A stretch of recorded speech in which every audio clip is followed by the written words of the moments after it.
దక్షిణ భారత చలనచిత్ర రంగాన్ని ఏలుతున్న ఇద్దరు అగ్ర కథానాయకులు. ఒకరు పవర్ స్టార్, మరొకరు తలపతి.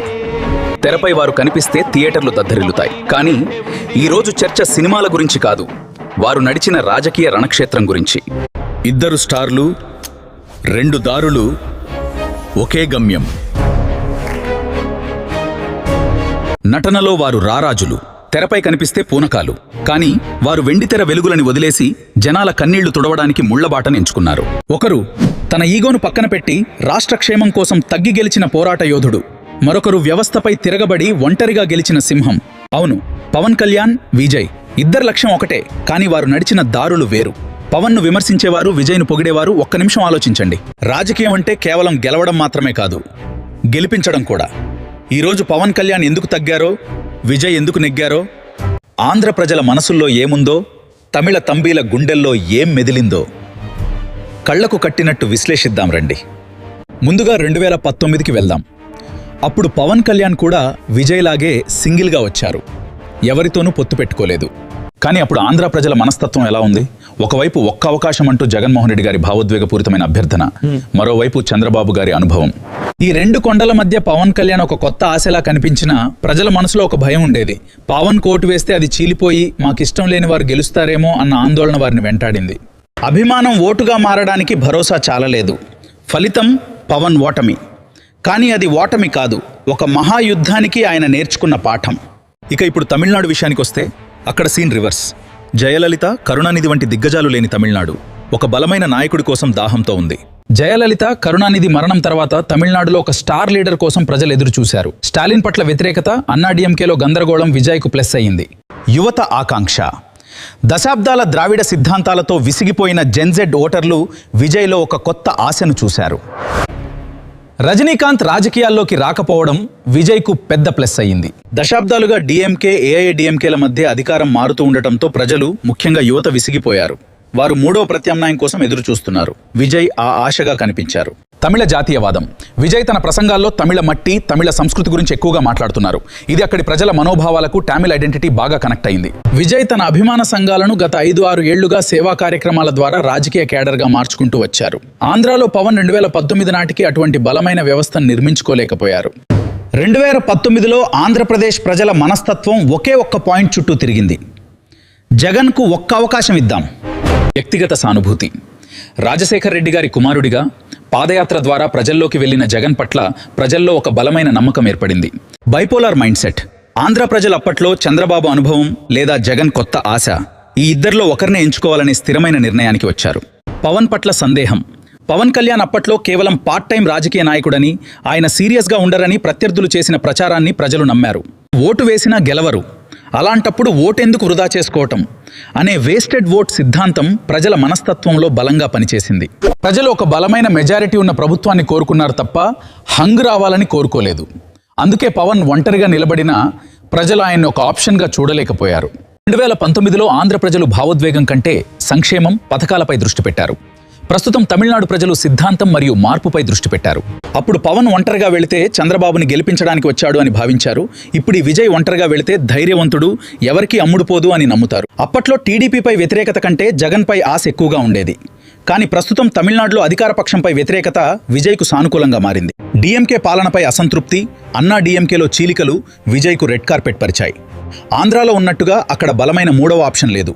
అందుకే విజయ్ ఒంటరి పోరాటం అక్కడ ఒక ధైర్యంగా కనిపించింది. ప్రజలకు మార్పు కావాలి, ఆ మార్పుకి విజయ్ ఒక కేర్ ఆఫ్ అడ్రస్గా మారారు. విజయ్ తన పార్టీ టీవీకే పెట్టక ముందు, పెట్టిన తర్వాత కూడా పవన్ కళ్యాణ్ అనుసరించిన మార్గాన్నే ఎంచుకున్నారు. Ground work. పవన్ మన నుడి మన నది అన్నట్టుగానే విజయ్ తమిళ భాష, సంస్కృతిపై పోరాటం మొదలుపెట్టారు. జనసేన కార్యకర్తలు కోవిడ్ సమయంలో కష్టాల్లో ఉన్నప్పుడు ఎలా ముందున్నారో విజయ్ తన విజయ్ మక్కల ఇయక్కం ద్వారా అన్నదానాలు, విద్యార్థులకు సాయం చేస్తూ ప్రజల గుండెల్లో చోటు సంపాదించారు. పవన్ కళ్యాణ్ ఎలాగైతే కులాలకు అతీతమైన రాజకీయం అన్నారో విజయ్ కూడా లౌకిక, సామాజిక న్యాయం అంటూ పవన్ బాటలోనే నడిచారు. నిజానికి విజయ్ గెలుపు వెనుక పవన్ కళ్యాణ్ సృష్టించిన స్ఫూర్తి ఖచ్చితంగా ఉంది. ఇప్పుడు అత్యంత ముఖ్యమైన చర్చ. పవన్ ఎందుకు తగ్గారు? విమర్శకులు అంటున్నారు విజయ్లాగా ఒంటరిగా వెళ్లి తన సత్తా చాటవచ్చు కదా అని. కానీ పవన్ కళ్యాణ్ ఆలోచన వేరు. 2019 అనుభవం పవన్కు ఒక నిజాన్ని నేర్పింది.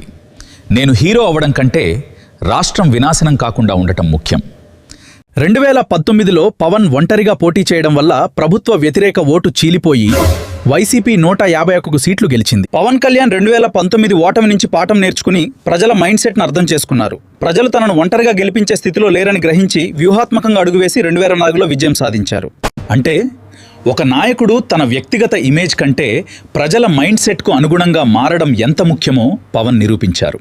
2024లో ఆ తప్పు మళ్లీ చేస్తే ఆంధ్ర మరో 10 ఏళ్లు వెనక్కి వెళ్తుందని పవన్ గ్రహించారు. ఒక సింహం 2 అడుగులు వెనక్కి వేసిందంటే అది భయం కాదు, వేట కోసం సిద్ధం అవ్వడం. పవన్ తన ఈగోను పక్కన పెట్టి కేవలం 21 సీట్లకు పరిమితమై 100% స్ట్రైక్ రేట్ సాధించారు. విజయ్కి ఇప్పుడు అసెంబ్లీలో కూర్చునే అవకాశం ఉండొచ్చు. కానీ పవన్ కళ్యాణ్ ఇప్పుడు ప్రభుత్వంలో ఉండి ప్రజలకు కావాల్సినవి నేరుగా చేస్తున్నారు. గెలవటం అంటే అసెంబ్లీలో కూర్చోవటం మాత్రమే కాదు, ప్రజల జీవితాల్లో మార్పు తీసుకురావటం. ఒకటి గుర్తుంచుకోండి, రాజకీయం అనేది రాష్ట్ర పరిస్థితులపై ఆధారపడి ఉంటుంది. తమిళనాడులో విజయ్కి ఉన్న కుషన్ ఆంధ్రాలో పవన్కి లేదు. ఆంధ్రాలో కుల సమీకరణాలు, ప్రాంతీయ రాజకీయాలు చాలా క్లిష్టంగా ఉంటాయి. విజయ్ మార్గం విప్లవం, ఉన్నదాన్ని కూల్చి కొత్తది కట్టడం. పవన్ మార్గం పరివర్తన, ఉన్న వ్యవస్థను సంస్కరించి అభివృద్ధి చేయడం. విజయ్ని చూసి పవన్ నేర్చుకోవాల్సింది ఏమీ లేదు. నిజానికి విజయ్కి పవన్ ఒక లైవ్ ఎగ్జాంపుల్. పవన్ చేసిన పొరపాట్లు చేయకూడదని, పవన్ సాధించిన విజయాలను ఎలా అందుకోవాలో విజయ్ జాగ్రత్తగా ప్లాన్ చేసుకున్నారు. మిత్రులారా, విజయ్ గెలిచాడు, పవన్ తగ్గారు అని పోల్చడం తప్పు. ఇద్దరూ తమ తమ రాష్ట్రాల శ్రేయస్సు కోసమే పోరాడుతున్నారు. ఒకరు ఒంటరిగా నిలబడి తమిళ పౌరుషాన్ని చాటితే, మరొకరు అందరినీ కలుపుకుని వెళ్లి తెలుగువారి భవిష్యత్తును కాపాడారు. ఒకరు తనంతాను తగ్గించుకుని రాజ్యాన్ని కాపాడారు, మరొకరు తనంతాను నిరూపించుకుని రాజ్యాన్ని గెలిచారు. ఇద్దరి బాటలు వేరైనా గమ్యం ఒక్కటే, అది ప్రజాసేవ. విజయ్లో ఒకప్పటి పవన్ కనిపిస్తే, పవన్లో ఒక పరిణతి చెందిన రాజనీతిజ్ఞుడు కనిపిస్తున్నారు. విమర్శలు చేసే ముందు ఒక్కటి ఆలోచించండి. వారు సినిమాల్లో కోట్లు సంపాదించుకునే అవకాశం ఉన్నా కేవలం మీకోసం, మన కోసం బురద చల్లుకోవడానికి సిద్ధపడి రాజకీయాల్లోకి వచ్చారు. గెలుపు ఓటములు తాత్కాలికం, కానీ వారు చూపిస్తున్న మార్గం శాశ్వతం.